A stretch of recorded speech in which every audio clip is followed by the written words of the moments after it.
Hey guys, welcome back. We have read this book in class, The 100th Day of School. Today we're going to talk about how the characters are feeling and how do we know. So let's take a look at this first page of the book. Let's look at the cover. The little boy and the little girl, how do they look? That's right, I agree. They look happy.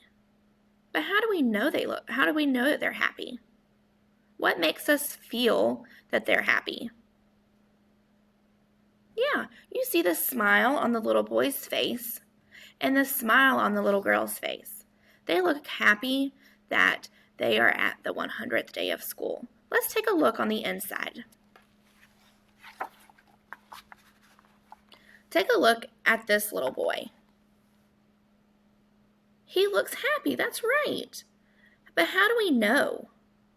I want you to turn and talk to somebody at your house and tell them why you think this little boy is happy.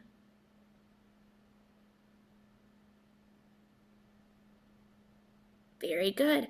This little boy happy is because he made hats with 100 stars. They're all special hats. And he is excited because it's the 100th day of school and he made all these hats with all these different stars. So he's excited. I want you to take a look at one of your books and tell someone at your house how your character is feeling. Why do you think they're feeling that way? Then I want you to submit a video and tell me about your character and tell me why you think they feel that way.